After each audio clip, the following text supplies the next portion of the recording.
வணக்கம். தினமலர்.com மாலை 4 மணி செய்திகள். முக்கிய நிகழ்வுகள். வலிமை இழந்த பாகிஸ்தான் நடத்தும் மறைமுக போர். பயங்கரவாதம் குறித்து கார்கில் பகுதியில் இந்திய ராணுவ வீரர்கள் மத்தியில் பிரதமர் மோடி தாக்கு.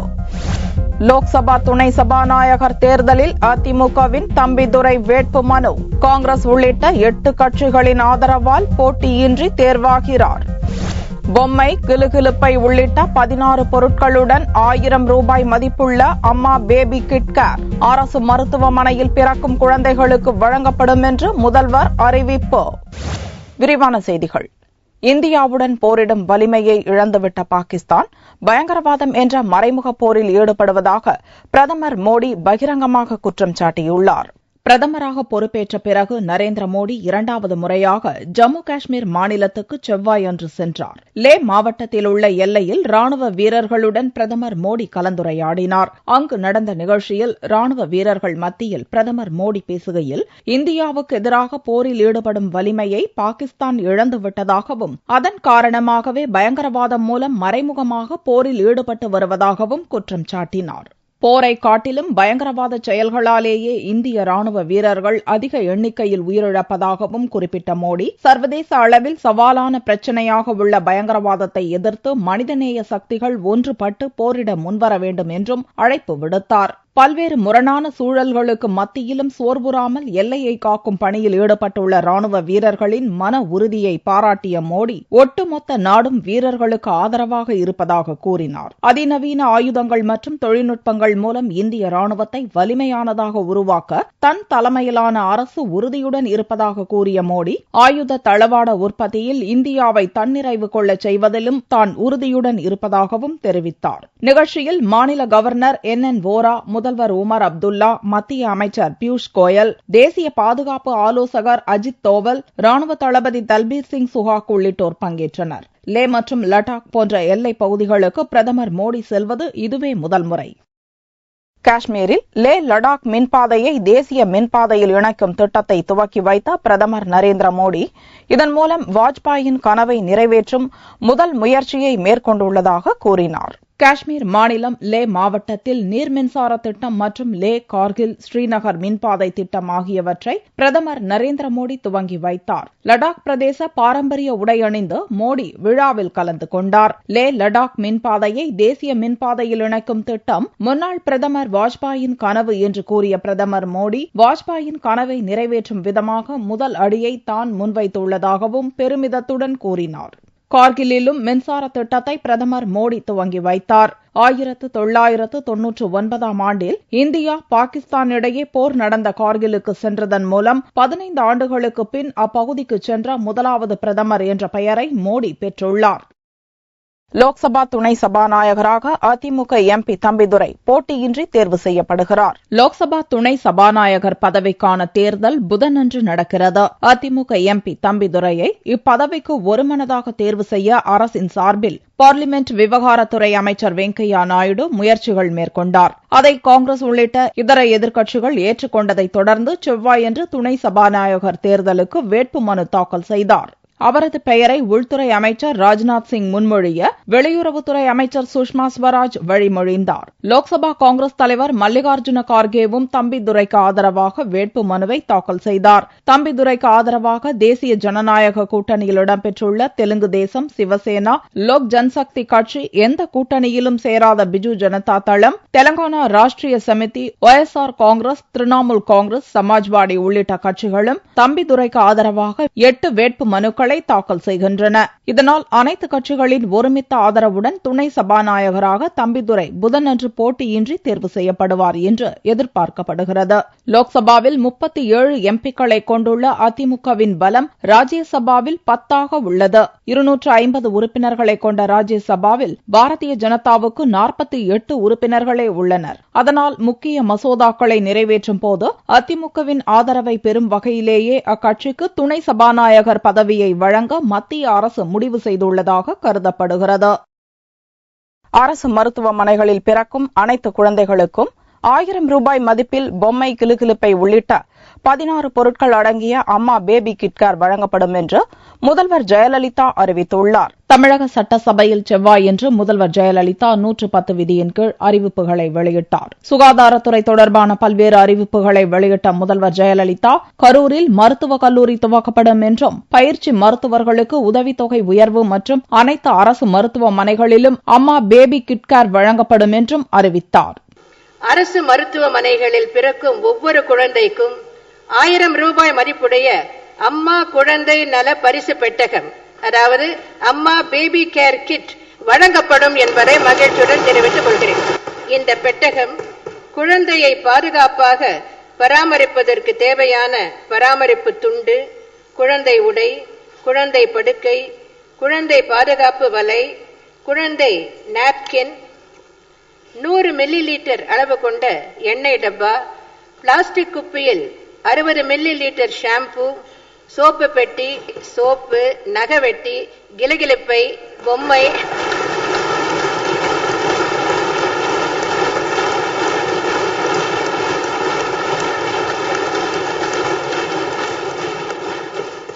சுத்தமான கைகளுடன் குழந்தையை பராமரிக்க பிளாஸ்டிக் டப்பாவில் 250 மில்லி லிட்டர் அளவு கை கழுவும் திரவம், பிரசவித்த தாய்க்கு 100 கிராம் எடையுள்ள சோப்பு, பிரசவித்த தாயின் ஆரோக்கியத்தை மேம்படுத்தவும் தாய்ப்பாலை அதிகரிக்கவும் சௌபாகியா சுண்டி லேகியம்,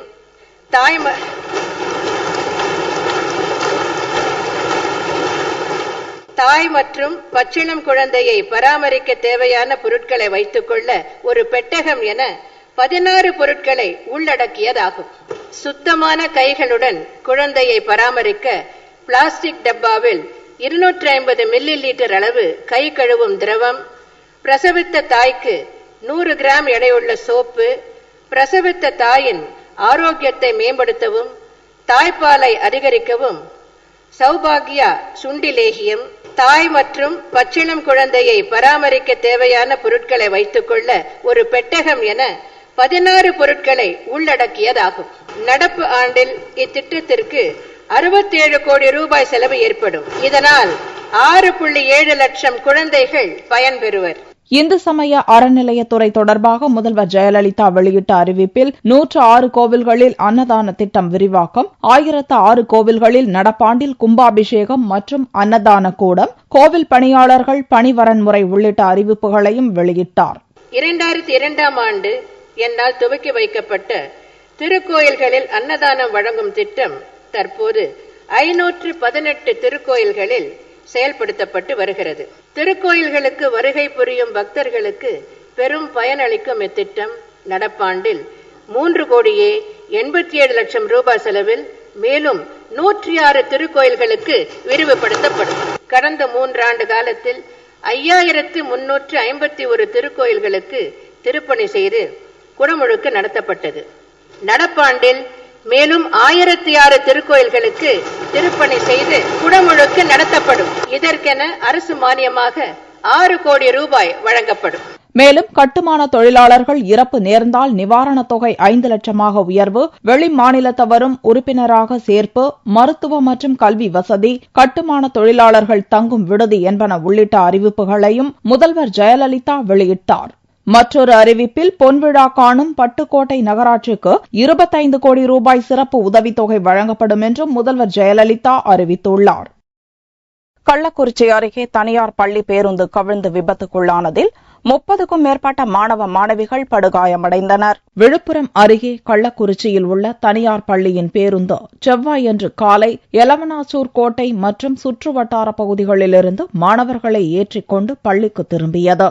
பேருந்து தியாகதுருகம் அருகே வந்து கொண்டிருந்த போது பெரிய மாம்பட்டு என்ற இடத்தில் சாலையின் நடுவே இருந்த தடுப்பு கட்டையில் மோதியது. நிலை தடுமாறிய பேருந்து சாலையில் கவிழ்ந்து விபத்துக்குள்ளானது. இந்த விபத்தில் பேருந்தில் இருந்த 30க்கும் மேற்பட்ட மாணவர்கள் படுகாயமடைந்தனர். காயமடைந்த மாணவர்கள் அனைவரும் உடனடியாக மீட்கப்பட்டு கள்ளக்குறிச்சி அரசு மருத்துவமனையில் சிகிச்சைக்காக அனுமதிக்கப்பட்டனர். விபத்து குறித்து தகவல் அறிந்த மாணவர்களின் பெற்றோர் மருத்துவமனையில் திரண்டதால் அங்கு பரபரப்பு நிலவியது. பேருந்து விபத்து குறித்து தியாகதுருகம் போலீசார் வழக்கு பதிவு செய்து விசாரணை நடத்தி வருகின்றனர். கன்னியாகுமரி மாவட்டம் மேலகிருஷ்ணன்புதூர் அதிமுக பஞ்சாயத்து தலைவர் வெட்டி கொல்லப்பட்ட சம்பவத்தால் அங்கு பதட்டம் ஏற்பட்டுள்ளது. கன்னியாகுமரி மாவட்டம் மேலகிருஷ்ணன்புதூர் பஞ்சாயத்து தலைவராக அதிமுகவைச் சேர்ந்த பாஸ்கரன் பொறுப்பு வகித்தார். கோவில் திருவிழா நடத்துவது தொடர்பாக இப்பகுதியில் இரு கோஷ்டிகளுக்கிடையே கருத்து வேறுபாடு இருந்தது. இது தொடர்பாக சில நாட்களுக்கு முன்பு பஞ்சாயத்து தலைவர் பாஸ்கரனுக்கு எதிராக மேலகிருஷ்ணன்புதூர் பகுதியில் சுவரொட்டிகள் ஒட்டப்பட்டன. இந்நிலையில் திங்கட்கிழமையன்று இரவு ஜங்ஷன் பகுதியில் நின்று கொண்டிருந்த பாஸ்கரனை வாகனத்தில் வந்த 10 பேர் கொண்ட கும்பல் வெட்டி கொலை செய்துவிட்டு தப்பியோடியது. பாஸ்கரன் கொல்லப்பட்டது குறித்து அறிந்த அவருடைய ஆதரவாளர்கள் சம்பவ இடத்திற்கு திரண்டதால் அங்கு பதட்டம் ஏற்பட்டது. பாஸ்கரன் கொல்லப்பட்ட சம்பவத்தை தொடர்ந்து அந்த பகுதியில் அசம்பாவித சம்பவங்களை தடுக்க அதிரடிப்படை போலீசார் பாதுகாப்பு பணியில் ஈடுபட்டுள்ளனர். காங்கிரஸ் தலைவர் சோனியா வெற்றி பெற்ற ரேபரேலி தொகுதியில் லாரி டிரைவரை மரத்தில் கட்டி வைத்து தாக்கிய போலீசார் சஸ்பெண்ட் செய்யப்பட்டுள்ளனர். உத்தரப்பிரதேச மாநிலம் ரேபரேலியில் இன்ஸ்பெக்டர் மகேந்திர பிரதாப் சிங் தலைமையில் போலீசார் வாகன சோதனையில் ஈடுபட்டிருந்தனர். அப்போது ஒரு லாரி டிரைவருக்கும் போலீசாருக்கும் இடையில் வாய் தகராறு ஏற்பட்டது. லாரி டிரைவர் மற்றும் கிளீனரை விசாரணைக்காக போலீஸ் நிலையத்துக்கு போலீசார் அழைத்து வந்தனர். போலீஸ் நிலையம் முன் உள்ள மரத்தில் டிரைவரை கட்டி வைத்து சாட்டையால் அடித்து சித்திரவதை செய்தனர். டிரைவர் கதறி துடித்த போதும் போலீசார் விடாமல் அடிக்கும் காட்சியை உள்ளூர் சேனல்கள் ஒளிபரப்பின. லாரியில் ஏற்றி வந்த உணவு தானியங்களை திருட்டுத்தனமாக விற்றதாலேயே டிரைவரை அடித்ததாக போலீஸ் இன்ஸ்பெக்டர் மகேந்திர பிரதாப் சிங் விளக்கம் அளித்தார். அந்த காரணத்தை ஏற்க மறுத்த மாவட்ட போலீஸ் சூப்பரண்ட் இன்ஸ்பெக்டர் மற்றும் 3 கான்ஸ்டபிள்களை சஸ்பெண்ட் செய்து உத்தரவிட்டார். चौकी इंचार्ज महेंद्र प्रताप सिंह, 3 कांस्टेबल अवधेश सिंह, मनोज सिंह, कमलेश पटेल, चारों का सस्पेंड कर रहा हूं. इनके खिलाफ विभागीय कार्रवाई होगा. ये चारों के खिलाफ थाना में मुकदमा भी पंजीकृत हो रहा है, उसमें भी कार्रवाई.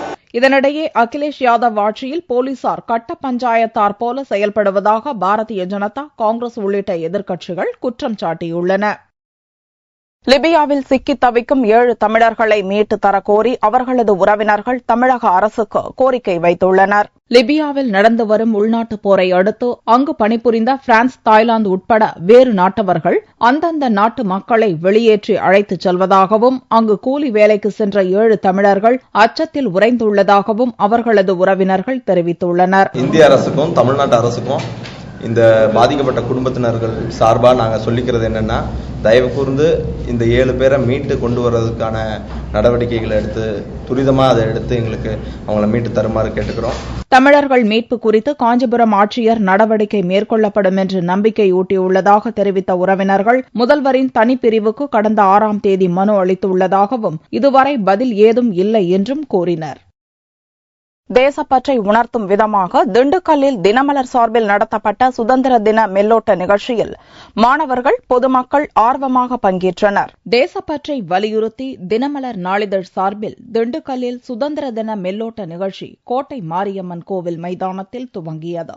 இதில் மாணவ மாணவிகள், பொதுமக்கள் மற்றும் பல்வேறு தனியார் அமைப்பைச் சேர்ந்தவர்கள் திரளாக பங்கேற்றனர். மெல்லோட்ட நிகழ்ச்சியை மாவட்ட கலெக்டர் வெங்கடாச்சலம் கொடியசைத்து துவக்கி வைத்தார். கோட்டை மாரியம்மன் கோவில் முன் துவங்கிய மெல்லோட்டம் மேற்கு ரத வீதி, வடக்கு ரத வீதி என முக்கிய வீதிகள் வழியாக புனித மரியன்னை மேல்நிலைப் பள்ளியில் நிறைவடைந்தது. இதைத் தொடர்ந்து அங்கு தியாகி கேப்டன் எஸ். பாக்யநாதன் தேசிய கொடியை ஏற்றி வைத்து சுதந்திர தின உரை நிகழ்த்தினார். நிகழ்ச்சியில் கலந்து கொண்ட மாணவ மாணவிகள் தங்கள் முகம் மற்றும் கைகளில் தேசிய கொடியின் வர்ணங்களை வரைந்து வந்து நாட்டுப்பற்றை வெளிப்படுத்தினர். இந்த சிறப்பான நிகழ்விலே எங்கள் அமைப்பின் சார்பாகவும் நாங்கள் எல்லோரும் கலந்து கொள்கின்றோம். தமிழ்நாடு நுகர்வோர் பாதுகாப்பு மையத்தின் தலைவர் என்ற முறையிலே இந்த நிகழ்ச்சியிலே கலந்து கொள்வதிலே பெருமை அடைகின்றோம். தேசப்பற்றை வளர்க்கும் இந்த தினமலர் நிகழ்வுக்கு எங்கள் பங்களிப்பும் உண்டு என்பதை சந்தோஷமாக கூறிக்கொள்வதில் பெருமை அடைகின்றோம். நிகழ்ச்சியில் பங்கேற்றவர்கள் மெல்லோட்டத்தின் நிறைவில் சுதந்திர தின உறுதிமொழி எடுத்துக் கொண்டனர். தங்கத்தின் விலை செவ்வாயன்று சவரனுக்கு 56 ரூபாய் குறைந்திருந்தது. ஒரு சவரன் தங்கம் 21,584 ரூபாய்க்கு விற்பனையானது. 1 கிராம் ஆபரண தங்கம் 2,698 ரூபாயாக இருந்தது. வெள்ளி கிராமுக்கு 20 காசுகள் அதிகரித்து 1 கிராம் 47 ரூபாய் 20 காசுகளுக்கு விற்பனையானது. பார்வெள்ளியின் விலை 44,110 ரூபாயாக இருந்தது. குச்சனூர் சனீஸ்வர கோவிலில் உள்ள கருப்பணசாமிக்கு மது பாட்டில்கள் படைத்து பக்தர்கள் வழிபாடு செய்தனர். தேனி மாவட்டம் குச்சனூர் சனீஸ்வர கோவிலில் ஆண்டுதோறும் ஆடி மாதம் திருவிழா நடத்தப்படுகிறது. இந்த ஆண்டு திருவிழா வெகு விமர்சையாக நடைபெற்று வருகிறது. இந்த கோவிலில் காவல் தெய்வமாக வீற்றிருக்கும் சோனைமுத்து கருப்பணசாமிக்கு ஆடி மாதம் கடைசி திங்கட்கிழமை அன்று கிடா வெட்டி பொங்கல் வைத்து பக்தர்கள் வழிபாடு செய்வது வழக்கம். அதன்படி ஆகஸ்ட் 11ஆம் தேதி கருப்பணசாமிக்கு பல்வேறு வண்ண மலர்களால் அலங்காரம் செய்யப்பட்டு சிறப்பு பூஜையுடன் வழிபாடு நடத்தப்பட்டது. அப்போது பக்தர்கள் நேர்த்திக் கடனாக மது பாட்டில்களை கருப்பணசாமிக்கு படைத்து வழிபட்டனர். இந்த சிறப்பு வழிபாட்டில் மதுரை, திருச்சி, தேனி உட்பட கேரளாவைச் சேர்ந்த பெண்கள் மற்றும் குழந்தைகள் என பக்தர்கள் திரளாக கலந்து கொண்டு மது பாட்டில்களை கொடுத்தனர். ரொம்ப விசேஷமா நம்ம என்ன நேர்த்திக்கிட்டோமோ அது நடக்குன்றதுக்காக அந்த சாராயம் வாங்கி கொடுத்து இது பண்றது. அது நாங்க வருஷம் 3 வருஷமா செய்யறோம் எங்க மன திருப்திக்காக. சாமியோட அருள் ரொம்ப சக்தியானது. அதை நம்ம நினைச்சதை நடக்கணும்னா இதை செஞ்சு இது பண்ணி எல்லாரும் சாமியோட அருளை பெறலாம். நேர்த்தி கடனாக வந்த 2000த்திற்கும் மேற்பட்ட மது பாட்டில்கள் சுவாமி சிலைக்கு கீழ் இருக்கும் களையத்தில் ஊற்றப்படுவதாகவும் மதுபானம் எவ்வளவு ஊற்றினாலும் அந்த களையம் நிரம்புவதில்லை என்றும் பக்தர்கள் தெரிவித்தனர். இந்த சிறப்பு வழிபாட்டில் பக்தர்கள் ஏராளமானோர் பங்கேற்றனர். மீண்டும் செய்திகள் இந்திய நேரப்படி இரவு 8 மணிக்கு. வணக்கம்.